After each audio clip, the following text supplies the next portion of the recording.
10 September kemarin Apple merilis iPhone 17 series. Salah satu highlight utama tentunya pada peluncuran seri Pro dan Pro Max yang baru, di mana kini hadir dengan desain yang berbeda dari seri-seri Pro sebelumnya.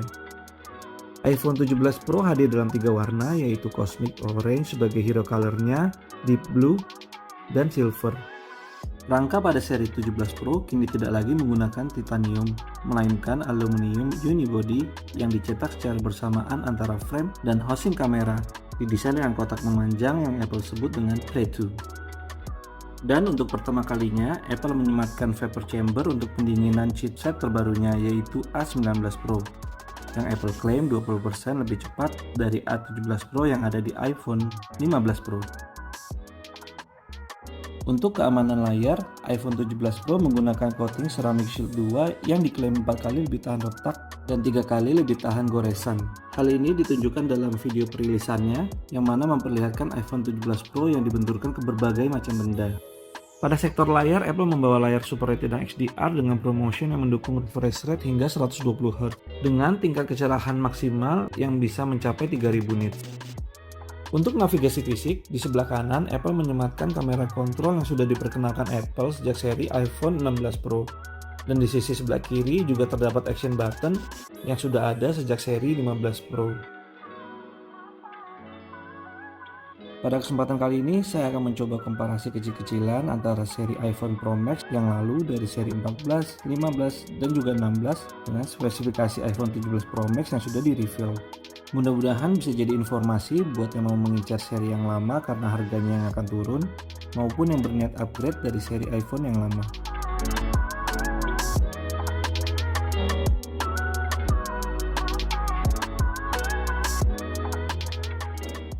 Secara desain, seri iPhone Pro belum pernah mengalami perubahan secara signifikan dari back covernya sejak seri iPhone 11 Pro.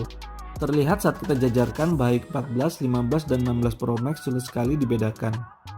Berbeda sekali saat kita melihat desain iPhone 17 Pro Max yang memiliki housing kamera persegi panjang dengan finishing yang sama dengan framenya.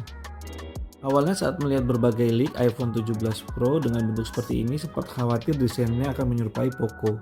Namun saat di-reveal, kesan yang saya dapatkan dari desainnya benar-benar premium.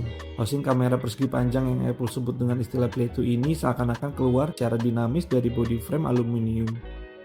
Apple juga menyematkan bentuk yang serupa di bagian bawah kamera dengan finishing yang lebih doff dan logo Apple yang diletakkan di tengah, sehingga mengimbangi bentuk kotak yang besar pada bagian kamera.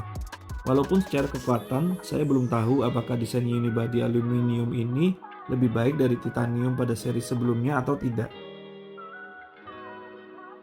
Untuk layar, baik iPhone 14 hingga 16 Pro Max sudah menggunakan desain Dynamic Island yang mendukung ProMotion hingga 120Hz. Refresh rate layarnya sudah bisa turun ke 1 sehingga semuanya sudah mendukung Always On Display. Perbedaannya, pada seri 16 Pro Max ukurannya sedikit lebih besar, yakni di 6,9 inch. Untuk iPhone 17 Pro Max akan menggunakan ukuran yang sama dengan iPhone 16 Pro Max dengan peningkatan kecerahan hingga 3000 nits dan peningkatan perlindungan dengan Ceramic Shield 2. Secara numerik, iPhone 14, 15, dan 16 Pro Max ditenagai dengan chipset A16 Bionic, A17 Pro, dan A18 Pro. Secara Antutu, skornya tidak terpaut jauh di rentan 1,6 hingga 2 juta, tetapi secara official baru pada seri iPhone 15 Pro Max yang mendapatkan dukungan untuk memainkan game-game AAA. Mungkin karena 14 Pro Max hanya memiliki 5 inti GPU. Jadi penasaran kira-kira akan sekuat apa nantinya kemampuan A19 Pro pada iPhone 17 Pro Max? Apakah nantinya vapor chamber ini bisa menjaga A19 Pro tetap stabil dan dingin dalam menjalankan game-game AAA? Secara kertas, perbedaan kamera dari 14, 15, dan 16 Pro Max yaitu pada kemampuan optical zoom hingga 5 kali untuk iPhone 15 dan 16 Pro Max, yang mana 14 Pro Max hanya mendukung hingga 3 kali optical zoom. Sedangkan untuk iPhone 17 Pro Max membawa peningkatan dari optical zoom hingga 8 kali dengan sensor kamera tele yang lebih besar di 48 megapiksel. Sebagai referensi, berikut sampel pengambilan gambar dari ketiga iPhone tersebut. Terlihat pada iPhone 16 Pro Max dengan 48 megapiksel ultrawide mampu menangkap exposure lebih baik. Dan pada iPhone 15 dan 16 Pro Max sudah mendukung optical zoom hingga 5 kali.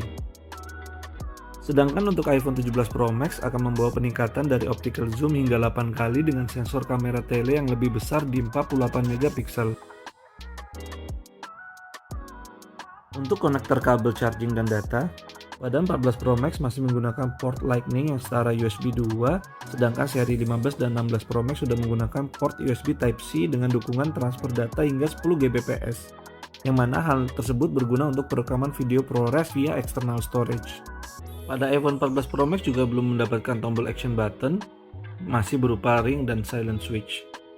Sedangkan pada sisi kanan, baru dari iPhone 16 Pro Max, interface fisik kamera kontrol ada. Untuk saran dan pertimbangan ini sifatnya opini pribadi ya. Jadi sangat mungkin ada yang tidak setuju karena kebutuhan setiap orang berbeda-beda. Pertama, kalau kamu ingin membeli iPhone Pro Max yang lama ataupun yang second hand karena harganya yang sudah turun, kamu bisa mulai dengan iPhone 15 Pro Max. Di sini kamu bisa mendapatkan koneksi Type-C yang sudah 10 Gbps dengan dukungan video ProRes via external storage. Kamu juga bisa mendapatkan kamera tele yang sudah 5 kali, dukungan untuk game AAA, sudah memiliki action button, dan kameranya pun cukup baik. Yang kedua, jika kamu pemilik iPhone 14 Pro Max, sangat worth it jika ingin upgrade ke iPhone 17 Pro Max, karena kamu akan dapat upgrade yang banyak.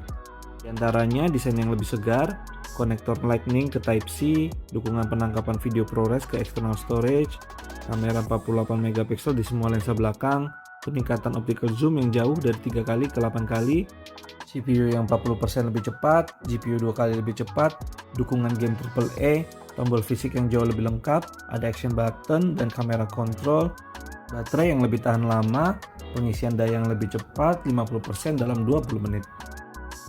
Yang ketiga, jika kamu tipe yang ingin selalu tampilan iPhone terbaru dan dana bukan masalah buat kamu, saya sarankan untuk beli saja. Karena untuk pertama kalinya semenjak perilisan iPhone 11 Pro, ada perubahan besar pada desain back cover iPhone series Pro, yang mana kemungkinan desain ini akan dibawa cukup lama ke seri-seri berikutnya. Yang terakhir, jika kamu ingin mencari iPhone baru dengan value for money yang tinggi, kamu bisa pertimbangkan HP yang satu ini, iPhone 17 reguler. Karena untuk pertama kalinya, seri reguler mendapatkan dukungan refresh rate tinggi 120 Hz. Fiturnya juga sudah lengkap, ada kamera kontrol, action button, ceramic shield yang baru, chipset A19, dan juga 48 megapiksel di semua kamera belakang. Demikian komparasi awam iPhone Pro Max ini saya buat sambil menunggu perilisan resmi iPhone 17 di Indonesia. Semoga bermanfaat. Saya Niko, Gadgeter Awam. Salam.